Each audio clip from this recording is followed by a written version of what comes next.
Assalamualaikum warahmatullahi wabarakatuh. Selamat datang di video saya. Pada kesempatan kali ini, saya akan membahas sedikit mengenai edukasi gizi seimbang pada balita. Sebelum kita bahas mengenai gizi seimbang balita, ada yang tahu apa itu balita? Balita adalah masa pertumbuhan dan perkembangan anak usia 1-5 tahun yang dibedakan menjadi dua bagian, yaitu anak usia 1-3 tahun yang dikenal batita dan anak usia 3-5 tahun yang dikenal dengan usia prasekolah.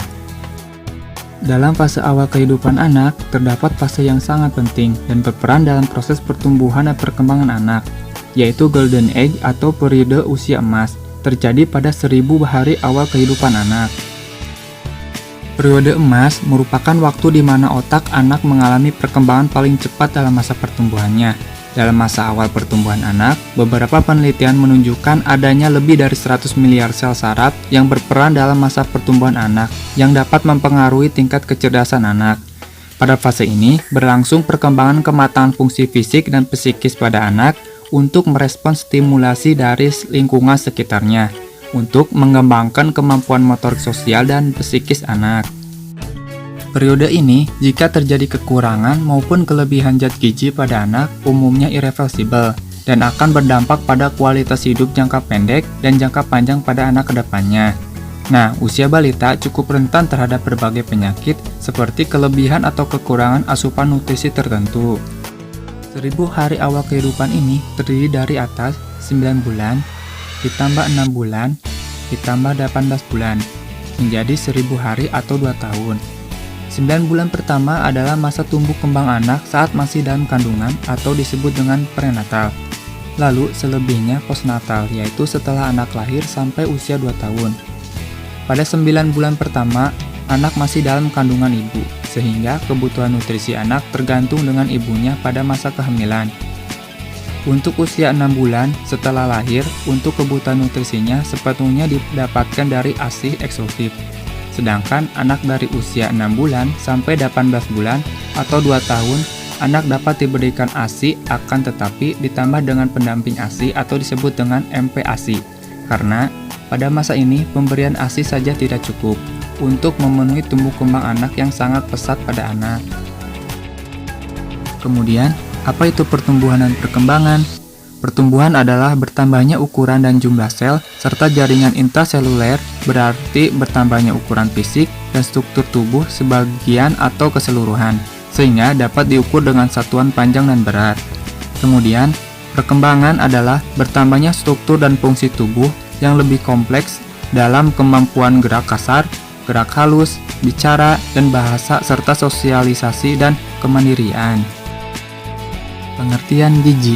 Gizi adalah makanan dan zat-zat yang diperlukan oleh tubuh yang berhubungan dengan kesehatan untuk mempertahankan kehidupan, pertumbuhan, dan fungsi organ tubuh serta menghasilkan energi.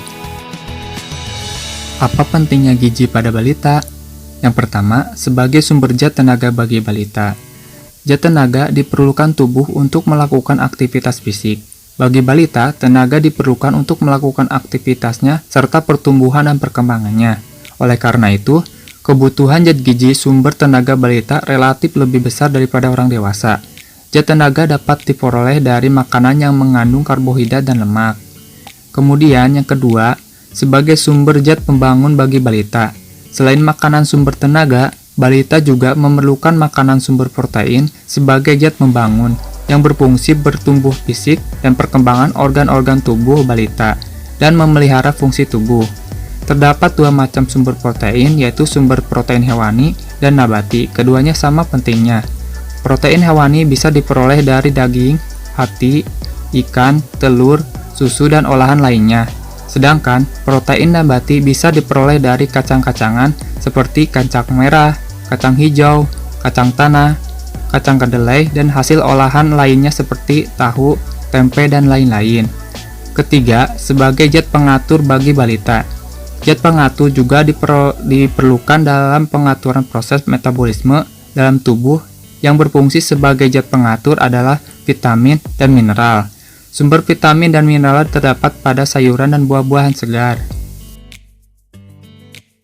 Pengertian gizi seimbang. Gizi seimbang merupakan suatu susunan asupan makan sehari-hari yang jenis dan jumlah zat gizi yang dikonsumsi sesuai dengan kebutuhan tubuh. Kemudian, konsep gizi seimbang.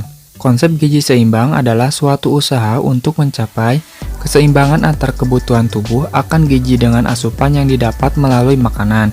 Kemudian, keseimbangan antar berbagai macam zat gizi dalam makanan yang dikonsumsi. Nah, agar anak tidak mengalami malnutrisi atau kurang gizi, ia harus mendapatkan makanan dengan kandung gizi yang seimbang. Prinsip gizi seimbang terdiri dari 4 pilar, yaitu yang pertama, mengkonsumsi makanan yang beraneka ragam. Tidak ada satu jenis bahan makanan yang lengkap kandungan zat gizinya. Dengan mengkonsumsi makanan yang beraneka ragam, maka kebutuhan gizi dapat terpenuhi. Kemudian, membiasakan perilaku hidup bersih dan sehat. Membiasakan berperilaku hidup bersih dan sehat dapat mencegah terkena infeksi. Lalu, melakukan aktivitas. Aktivitas fisik dapat memperlancar metabolisme zat gizi. Kemudian yang terakhir, memantau berat badan normal. Melakukan penimbangan rutin di posyandu agar berat badan anak terpantau. Adapun gizi seimbang untuk balita diantaranya yaitu yang pertama karbohidrat. Hampir separuh energi yang dibutuhkan seorang anak sebaiknya dari sumber makanan kaya karbohidrat seperti roti, sereal, nasi, mie, dan kentang. Anjuran konsumsi karbohidrat sehari bagi anak usia 1 tahun ke atas antara 50% sampai 60%. Kenalkan beragam karbohidrat secara bergantian agar anak tidak mudah merasa bosan. Kemudian yang kedua, protein. Kebutuhan protein jumlahnya relatif tinggi bagi anak. Protein bermanfaat dalam perkembangan otak yang baik nantinya. Adapun angka kecukupan protein untuk balita per hari adalah untuk golongan umur 1-3 tahun yaitu 26 gram per hari. Kemudian untuk umur 4-6 tahun sebesar 35 gram per hari. Kemudian lemak. Fungsi lemak sebagai energi, pelindung organ vital, mempertahankan suhu tubuh, perkembangan otak anak. Sumber lemak dalam makanan bisa didapatkan dalam mentega, susu, daging, ikan, dan minyak nabati. Adapun angka kecukupan lemak untuk balita per hari yaitu untuk umur 1-3 tahun sebesar 44 gram per hari. Untuk umur 4-6 tahun sebesar 62 gram per hari. Kemudian serat. Serat merupakan bagian dari karbohidrat dan protein nabati yang tidak dipecah dalam usus kecil dan penting untuk mencegah anak sembelit serta gangguan usus lainnya. Kecukupan serat untuk balita umur 1-3 tahun adalah 16 gram per hari, sedangkan umur 4-6 tahun adalah 22 gram per hari. Kemudian air. Air merupakan zat gizi yang sangat penting bagi bayi dan balita karena merupakan bagian terbesar dari tubuh manusia. Bayi dan balita lebih mudah terserang dehidrasi akibat muntah-muntah ataupun diare berat. Angka kecukupan cairan balita adalah 1,8 liter per hari pada usia kurang dari 6 bulan. Kemudian 1 liter per hari pada usia 6-12 bulan. Lalu 1,1 liter per hari pada usia 1-3 tahun. Kemudian 1,4 liter per hari pada usia 4-6 tahun. Kemudian vitamin dan mineral. Vitamin merupakan zat organik yang diperlukan sedikit untuk proses penting dalam metabolisme tubuh. Mineral merupakan zat anorganik yang dibutuhkan tubuh untuk beberapa fungsi. Makanan yang berbeda memberikan vitamin dan mineral yang berbeda dan memiliki diet yang bervariasi dan seimbang. Usia balita merupakan usia yang cenderung kekurangan zat besi, sehingga balita harus diberikan makanan yang mengandung zat besi. Makanan atau minuman yang mengandung vitamin C seperti jeruk merupakan salah satu makanan yang mengandung gizi yang bermanfaat untuk penyerapan zat besi. Balita juga membutuhkan asupan kalsium secara teratur sebagai pertumbuhan tulang dan gigi balita. Adapun kebutuhan vitamin dan mineral untuk anak umur 1-6 tahun ada di tabel berikut ini. Adapun prinsip gizi pada balita yaitu pada usia 1-5 tahun, anak harus makan seperti pola makan keluarga, yaitu sarapan, makan siang, makan malam, dan 2 selingan. Kemudian, porsi makan pada usia ini setengahnya dari porsi orang dewasa. Beberapa hal yang harus diperhatikan dalam pemberian makan pada anak usia 1-5 tahun diantaranya, Selalu variasikan makanan yang diberikan meliputi lauk pauk, sayuran, dan buah-buahan. Kemudian, variasikan cara mengolah sehingga semua bahan makanan dapat masuk. Kemudian, berikan air putih setiap kali habis makan. Hindari memberikan makanan selingan mendekati jam makan utama. Kemudian, ketika masuk usia 2 tahun, jelaskan manfaat makanan yang harus dimakan, sehingga dapat mengurangi rasa tidak sukanya.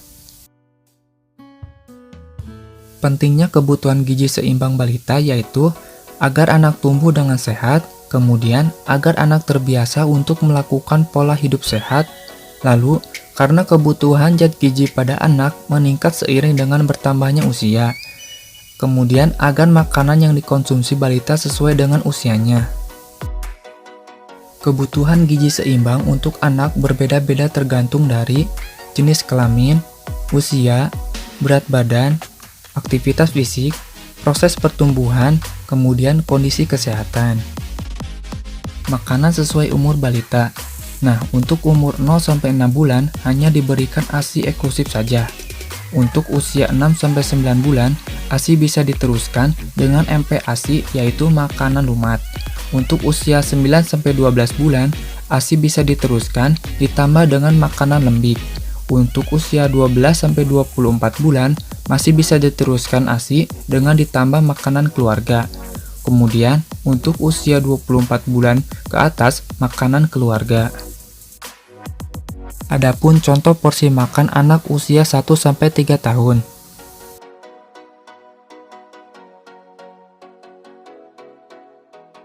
Kemudian, contoh porsi makan anak usia 4-5 tahun.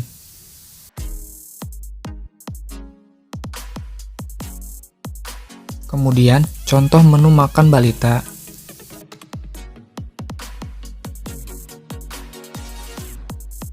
Selanjutnya, dampak gangguan gizi pada balita.